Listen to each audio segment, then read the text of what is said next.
नमस्कार दोस्तों। सबसे बड़ी खबर भूमध्य सागर में इस वक्त तनाव की स्थिति अपने चरम पर पहुंच चुकी है। भारत और तुर्की के बीच अब नाटो की तीसरी एंट्री ने पूरी दुनिया की नजरें भूमध्य सागर में टिका दी हैं। यहां से लेकर के अब तुर्की के मीडिया हाउस और यहां तक कि अमेरिका के व्हाइट हाउस तक की नजरें इस वक्त भूमध्य सागर पर टिक चुकी हैं। जो तुर्की कल तक खुद को समुद्र का इकलौता ताकतवर मान करके भारत को लगातार आंखें और धमकियां दे रहा था, लेकिन इस न्यूज की शुरुआत करने से पहले आप सबसे मेरा एक छोटा सा निवेदन है।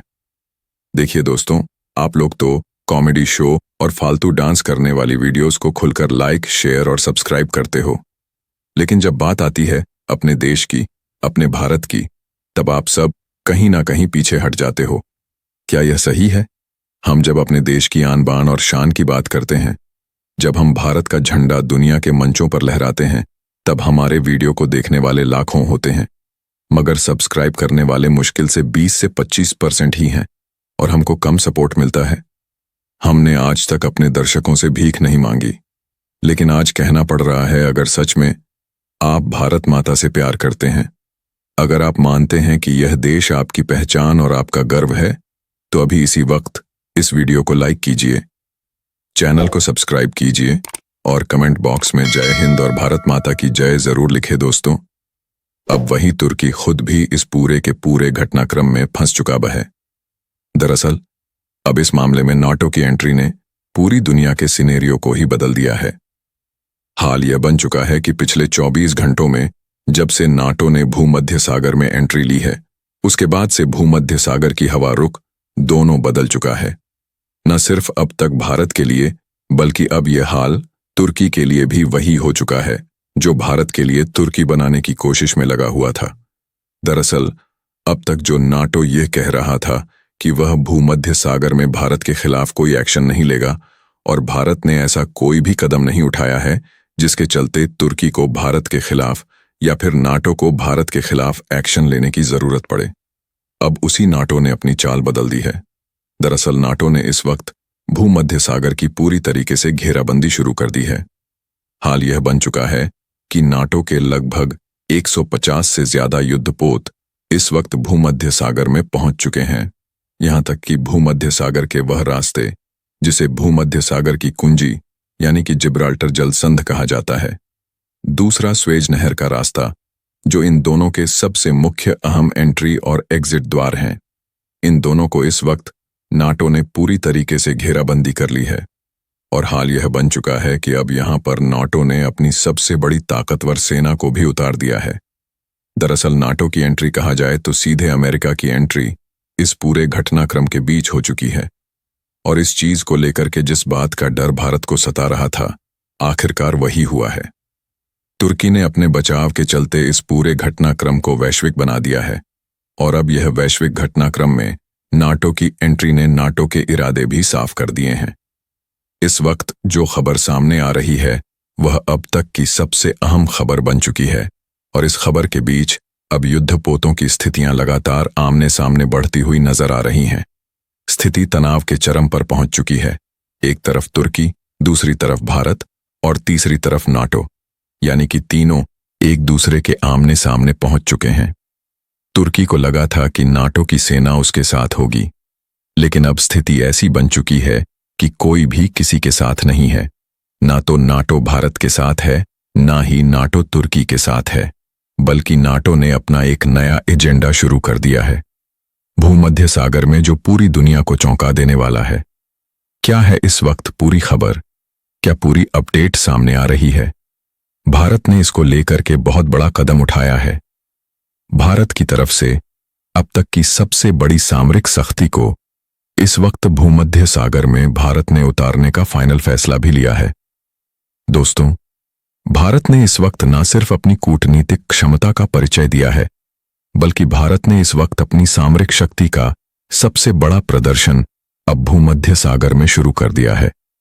दुनिया को लगा था कि भारत नाटो की एंट्री होने के साथ ही इस पूरे घटनाक्रम से पीछे हट जाएगा, और नाटो के इस एंट्री के बाद से भारत अपने युद्धपोतों को भूमध्य सागर से वापस ले जाएगा। लेकिन भारत इस इरादे में नहीं है। भारत ने इस वक्त जो किया है वह पूरी दुनिया को चौंका रहा है। और भारत के इस काम के लिए कमेंट बॉक्स में भारत की उपलब्धि के लिए एक जय हिंद तो जरूर बनता है। दोस्तों, तुर्की को लगा कि उसे नाटो के साथ मिल जाएगा तो वह भारत को जो अजय है उसे पूरी तरीके से विजय कर लेगा। लेकिन तुर्की का यह पूरा का पूरा प्लान फेल हो चुका है।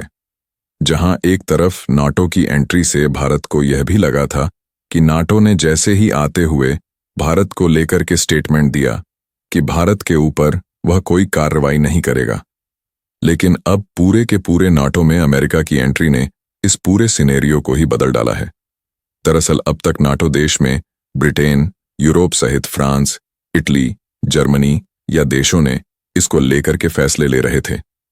लेकिन अब आपको बता दें कि नाटो का सबसे अहम सदस्य यानी कि अमेरिका इस पूरे घटनाक्रम में एंट्री ले चुका है, क्योंकि अमेरिका की एंट्री से अब नाटो का सिनेरियो ही बदल चुका है। हाल यह बन चुका है, जो नाटो अब तक यहां पर बचाव कार्य के लिए उतरा हुआ था, वही नाटो अब आक्रामक हो चुका है।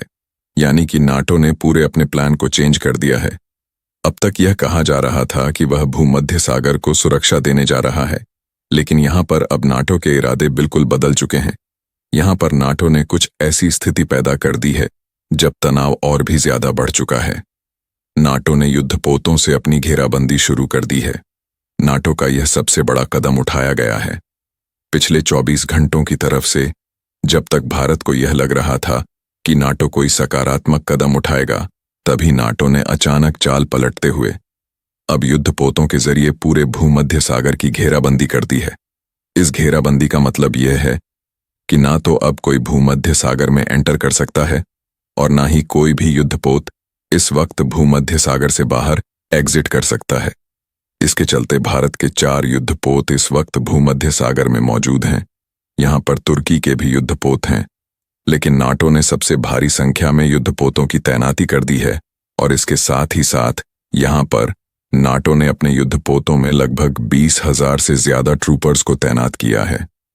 इसका मतलब यह है कि नाटो कोई बड़ी साजिश रच रहा है। इसका मतलब यह है कि तुर्की की पूरी प्लानिंग, जो जिस प्लानिंग के तहत उसने पूरा का पूरा काम किया था, आखिरकार उस प्लानिंग से ही तुर्की को निकाल करके बाहर कर दिया गया है। लेकिन अब पूरी की पूरी कमांड इस वक्त नाटो के हाथ में आ चुकी है। दरअसल इस वक्त क्या इरादा है, यह समझना बहुत मुश्किल हो रहा था, लेकिन अब आप इस वीडियो को देखने के बाद पूरी तरीके से समझ जाएंगे कि आखिर चल क्या रहा माजरा। अब असली कहानी तो अब शुरू हुई है नाटो की एंट्री होने के बाद, क्योंकि अब तक भूमध्य सागर में सबका आवागमन पूरी तरीके से अबाध्य था, लेकिन अब इस पर नाटो अपना कब्जा चाहता है।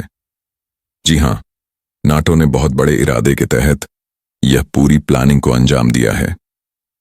नाटो को ऐसा लगा कि किसी भी सामान्य तरीके से वह भूमध्य सागर में अगर उतरेगा तो इस पूरे प्लानिंग को पूरी दुनिया उसका विरोध कर देगी। लेकिन जब यहां पर तनाव की स्थिति होगी और उस वक्त नाटो की एंट्री होगी, तो यहां पर तनाव की स्थिति को कंट्रोल करने के बहाने नाटो अपना स्थायित्व जकड़ देगा। दरअसल नाटो ने अब बहुत बड़ा फैसला लिया है। इस वक्त नाटो में अमेरिका के राष्ट्रपति ने कई देशों के साथ मिलकर के मीट किया है और मीट करने के बाद फैसला यह सुनाया गया है कि अब भूमध्य सागर में नाटो अपनी सेना को स्थायी रूप से रखेगा। यानी कि नाटो अब भूमध्य सागर में स्थायी रूप से अपनी सेना को उतारने वाला है, जो न सिर्फ भूमध्य सागर में एंट्री और एग्जिट को कंट्रोल करेगी, बल्कि यह भी देखेगी कि दुनिया के किन देशों का व्यापार इस जगह से होता है। खैर, इस बात को लेकर के अब बवाल और भी ज्यादा बढ़ चुका है। बवाल बढ़े भी क्यों ना, क्योंकि जो रास्ता अब तक पूरी दुनिया के लिए मुफ्त था और जिस रास्ते के पूरी तरीके से स्वतंत्रण के लिए भारत ने तुर्की के साथ इस वक्त पूरा यह घटनाक्रम किया, अब उसी रास्ते पर नाटो अपना आधिपत्य जमाने की कोशिश में लगा हुआ है। नाटो इसे अपने अंडर कंट्रोल ओढ़ लेने की कोशिश में लगा हुआ है। खैर, अगर इसे कहा जाए तो नाटो नहीं, ये पूरी की पूरी प्लानिंग अमेरिका की चल रही है। अमेरिका चाहता है कि भूमध्य सागर में उसका वर्चस्व स्थापित हो जाए, क्योंकि भूमध्य सागर दुनिया का वह रूट है जो सबसे व्यस्ततम रूट है और सबसे ज्यादा जहाज इसी भूमध्य सागर से होकर के व्यापारिक गुजरते हैं। ऐसी स्थिति में अगर अमेरिका यह इसे कंट्रोल करता है तो यह सबसे बड़ा झटका होगा।